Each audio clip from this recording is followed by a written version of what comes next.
All right, folks, welcome back to the TNT show. Today we got news from all sports. So NBA, NFL, college sports for both. So we just gonna hop right into it because we got a lot to talk about. Yeah. Let's see. Starting off, I'll let you start. I'll let you kick it off with NBA. All right. Well, catching up on the NBA playoffs, we got the Thunder advancing to the finals. Gentleman's sweep on the Timberwolves. You know, obviously they wanted to close out the series at home, and they did it in good fashion, winning by about 30 points. SGA was named Western Conference Finals MVP. So they get plenty of rest as the Pacers and the Knicks forced the game 6. Personally, I think it's the same thing. I think they just let them win, so Yeah. Indiana can win at home. Yeah. So I think we're gonna see Pacers and Thunder in the NBA Finals, and honestly, I think the Thunder are the favorites for good reason. A lot of talent, a lot of depth. Yeah, they'll probably win in 6. I say Thunder in 5. Or 5, I mean, 5, sorry. Yeah, because they'll probably let them. Yeah, they'll want to win at home, so. Of course. So that's all I got for that. So they're talking about expanding the college football playoffs from 12 teams to 16 teams. I think that's cool and all. I mean, it definitely gives other teams opportunities, but people will never be satisfied. It's 4 teams wasn't enough. What was it? 8 teams wasn't enough. Now 12 teams aren't enough. Is 16 going to be enough? I mean, it's more games too. Exactly. That's the biggest thing. I mean, that's what 2 more games depending on where you fall. Exactly. So that's a lot to ask from, these kids are already demanding a lot of money. You want them to play more games, they're going to ask for more. Personally, I think they just need to go ahead and shrink the regular season. At least knock the regular season down by like a couple games. Let's get a solid 10-game schedule. If you want to play out of conference, you can. Yeah, exactly. That's what I was going to say. Like, if you want to throw in some, Big Ten, Pac-12, Big 12, whoever. I don't even think the Pac-12 is a thing anymore. But whoever. The ACC, whatever. Yeah. But people beating like Mercer and South Alabama, that doesn't do anything. That's not doing it. That's not moving the needle. Honestly, the marquee wins, even for top conference, interconference matchups, they don't do anything anymore. And we saw that last year.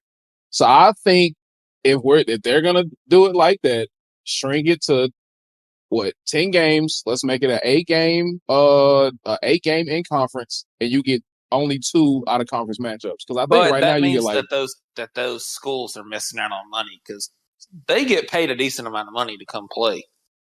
Of course, but I mean, but still, like that's a lot more game. That's a lot more games on these kids. Yeah, just keep it in conference, or like you said, maybe 1 out of conference opponent. Yeah. Or just like you said, just strictly you play your conference. That way you know who's the best. You can't really tell who's the best because the first 5 games of your regular season are against people that obviously you beat by. Look at Ole Miss, for example. Their first 5 wins, first 4 wins were against people. They scored 70 points like 4 weeks in a row, and then got beat by Kentucky. So it's just one of those things, like, those. It looks better if you beat, I don't know, Clemson, or as if you beat Mercer. That actually could change your playoffs. You might make the playoffs if you won that game. Exactly. So, yeah, I don't think people will ever be satisfied because, a lot of people, there was a lot of, arguments that so-and-so should have made the playoffs. Well, they should have made the playoffs. Well, they just didn't. So, but You know how that goes. Here, what? I was just saying, you know how that goes. Here's my opinion though. Here's a thing that you got to look at. So, okay, we up it to 12 teams, right? No, they're going to up it to 16. Okay, so now you should really have no excuse to not make the playoffs as a 16-team playoff, as a powerhouse school, or however you want to put it. So now all the pressure's on you as a coach, coaching staff, and players. Like, if you can't make 16 teams, well, we'll just let you go. I think with 16 teams, we'll definitely see maybe at least 1 or 2 3-loss teams in there. Oh, for sure. That's going to be without a question. So that does open up the door for, some teams that, possibly are just out on the edge. But I think there's still going to be a lot of controversy behind it, though, too, because yeah, you have to decide who's in and who's not. Yeah, like conferences who have weaker schedules, like if they play one or a couple of out of conference games, they lose one and they win one, and then they win their entire conference. And then you put somebody in over them who has 2 more losses than them, but they played in a tougher conference, you're going to have an uproar. Yeah, exactly. On the college football topic, they are talking about wanting to look into the transfer portal windows. And I agree. I think there's just too many opportunities. I'm not saying that it's a bad thing, but you're trying to build your team, so come spring, once the spring practice is over, let's say somebody offers your quarterback $10 million. Well, they might leave. Yeah. Or if they don't like the way that playing time and, all these demands, and, we've talked about it 100 times. I do think that they do need to look into the transfer portal and the NIL, and they got to do something. But I don't mind them transferring. Like you said, I think you should open it once. Yeah, and then after the playoffs. Yeah, after football, you open it. And like you said, if their coach gets fired or something happens with their program or whatever, you open it up. Mm-hmm. So, at the end of the day, these kids just want to play football. That's all it is. Or make money, or however you want to look at it. I don't even know if it's about playing football anymore. For some it is, for some it's not. So, some people are on their 5th or 6th school, so I don't think you should be able to transfer that many times. I would say you get, at the most, 3. You can transfer 3 times. Even that might be a little much. Kind of, sort of. Yeah, I guess it depends on how you look at it. If you play in college 5 years and you transfer 3 times, I don't know if I'd want you I don't know if I'd want you on my team in the NFL. That's true. So, but it's everywhere. I don't know. There aren't a whole lot of teams or kids on your team that have been loyal to your team. So, but going to NFL, dog, I don't know what the Steelers are doing. I don't know what their plans are. If they're just, I don't know what Aaron Rodgers is doing. I don't really know if they're still trying to pursue that, or I seen that they were talking maybe going to try and get Kirk Cousins because now he's not practicing for Atlanta. Something's going on. Something's about to happen. For you, well, okay, so they drafted Will Howard in like what, the 6th, 7th round? Yeah. It might not even been that. It might have been sooner than that. It might have been, I don't know. He got drafted in like, I don't know. He got drafted though. I think he actually got drafted in like the 3rd or 4th round. Okay, anyway. So I don't understand why they want to go get Aaron Rodgers. Based on what I've seen in New York, I wouldn't want anything to do with that. Yeah, but there's always the. You just traded away George Pickens, which that didn't make any sense. The whole point of going to get DK was to get George Pickens some help. Unless they traded him because they weren't getting along. Now I don't know, but maybe he wasn't a good organizational fit because I know that happens sometimes. Yeah, I mean, could be. I don't know. That just didn't make any sense. You traded for DK Metcalf, and then you literally turn around and trade George Pickens. That didn't make any sense. I wonder if DK feels like an idiot going over there. I would. Like, well, now you're over there by yourself with, no disrespect, but Mason Rudolph. CTE boy. So, I don't know. Let me not joke about that. That's not funny. What, him getting smacked over the head with a helmet? Yeah. But yeah, I don't know what they got going on. I mean, like Mike Tomlin said, I mean, he had a winning season with with Mason Rudolph. They actually didn't look halfway terrible. But I don't know. I don't understand why you pass. I think they were so gung-ho about getting Aaron Rodgers, and I don't know what's happening, why it didn't happen, that it just kind of imploded. Yeah, it did. I think they're gonna try and tank, if you want me to be honest with you. I know they're not supposed to do that. They say that they try to investigate on that, but it kind of looks like they got their eyes on somebody, and they're not really hesitant about going to get somebody. See, it doesn't make any sense though, because you got DK, like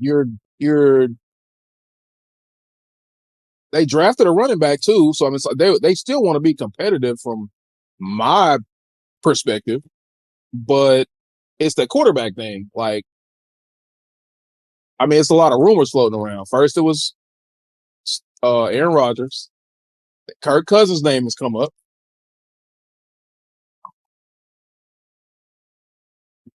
Yeah, because I mean, there's really no other quarterback that, unless they just did something absolutely crazy and got somebody that you would never even imagine could come over there.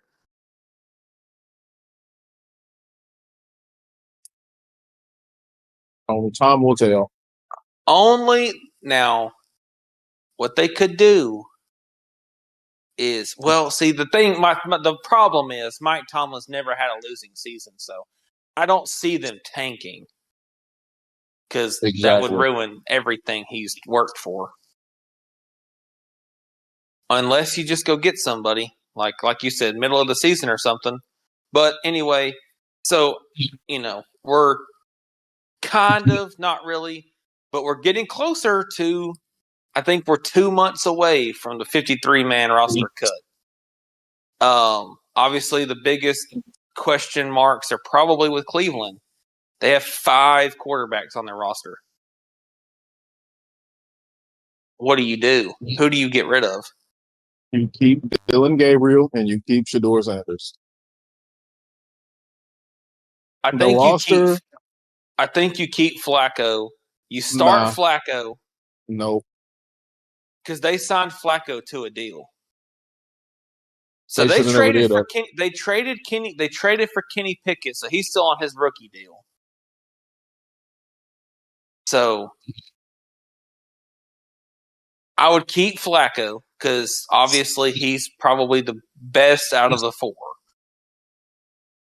experience-wise. I'd rather have him than Kenny Pickett. And then, like you said, let Shador and Dylan Gabriel battle it out for backup. And trade one of them. You don't need both of them. Yeah. This is kind of like the RG3 Alex Smith situation. You mean Kirk Cousins? Yeah, Kirk Cousins. Why is it Alex Smith? Yeah, Kirk Cousins, RG3. What do you do? It played out a little differently though, because they kept both of them on the roster, and RG3 ended up getting hurt.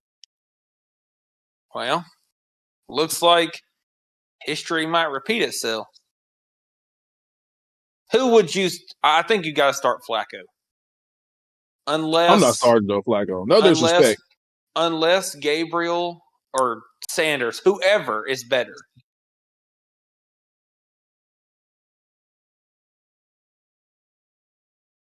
So I don't know if you throw either one of them to the Wolves. But that's the only way you can see. You're not really throwing them to the Wolves, though, because they have a good roster. Yeah, but are they ready? They better get ready.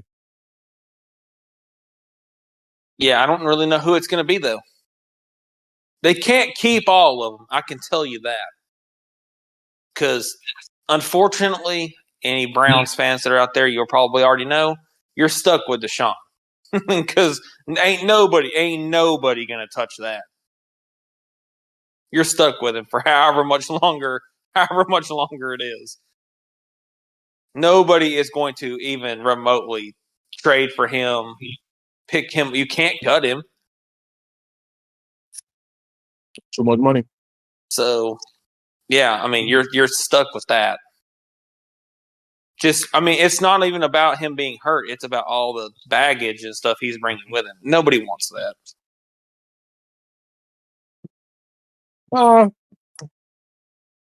So, it's unfortunate that you paid him all this money and he hasn't even played. That's crazy. Can you believe that? He hadn't even played. Seems fitting for the Cleveland Browns. He played what, 1 season? Half a season? Yep. And got hurt? Because he sat out the first year because of all the stuff that happened. Or what? He sat out, 8 games? 10 games? Whatever it was? Yeah, he missed the majority of the season, came, played, and I'm pretty sure he got hurt. Nah, he got hurt the next year, I think. Okay. And then, yeah, so he hasn't played in, a couple years. So that's crazy. You gave him they gave him $300 million and he's played 1 season in 4 years or a couple years. So, but yeah, like you said, the Browns got a good roster. I mean, they already said Quinshon Judkins is probably going to be running back 1, which I can understand why. I mean, you took him pretty early and he's really good. He's younger. Yep. Like you said, the defense and the offense, it's there. They just realistically just need to find a quarterback. That's the thing about Cleveland. If they've always missed on a quarterback.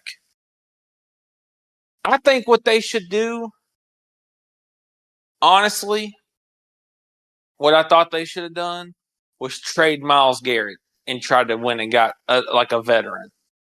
Somebody that's actually pretty good that you know is good.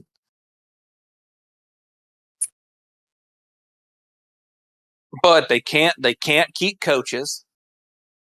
It's a revolving door at quarterback every year, so you're obviously your team's not going to be good because the receivers have a different quarterback every year. Yeah, that's a good point. If it didn't work out this year with anybody, if I'm Cleveland, I'd call Jacksonville and see what they wanted for Trevor Lawrence. Your entire franchise's future. I really don't think it would take that much if you wanted me to be honest with you. I think it would be a little less than what you think.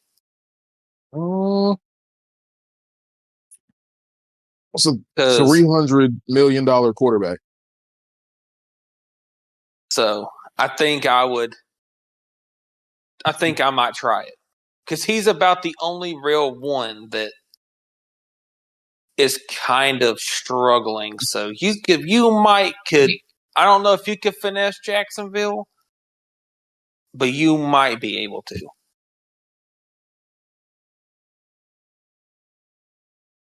Or if somebody, let's just say, I'm trying to think of a good fit here for Cleveland. They'd probably feel stupid letting Baker Mayfield go. Oh yeah, because he's in Tampa doing his thing. Been to won their division twice.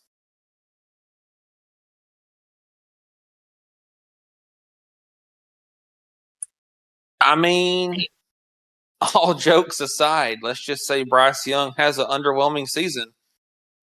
Cleveland could go grab him.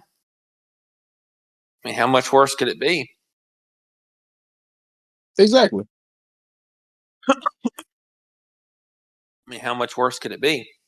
You've seen what he looked like. Cleveland's a way better team.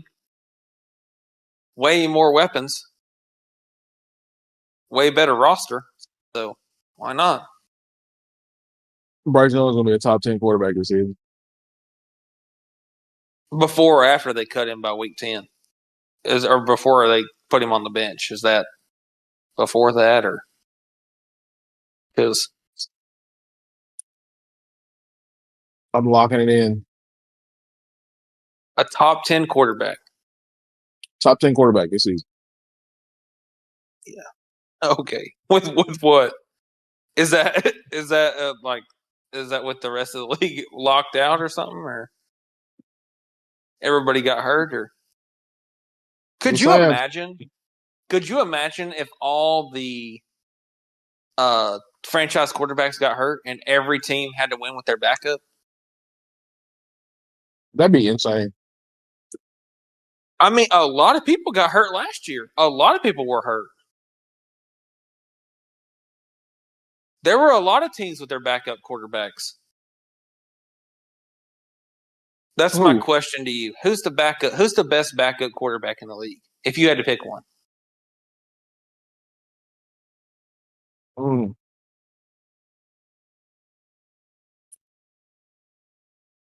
I don't know.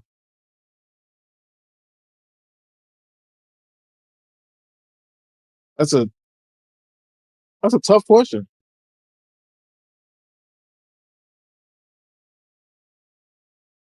A lot of teams. There were a lot of people that got hurt last year. Dak got hurt. Tua was on and off. Who else got hurt? Maybe I was wrong. I know a lot of people got hurt. I don't know if it was just quarterbacks, but it was all over the field. We'd have to go through the backup quarterbacks for me to give you an assessment.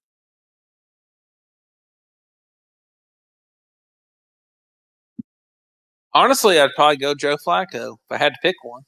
At least you knew what you were getting. I was going to say Marcus Mariota. Yeah. Mariota when they pulled Jaden Daniels, yeah.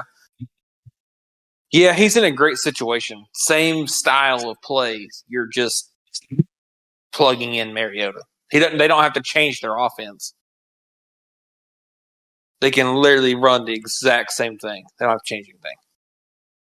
On other news, a lot of people are coming out saying that they're not doing the Olympics, which for some people it makes sense. It's every 4 years, so a lot of people are going to be older by then. Patrick Mahomes said he wasn't going to do it.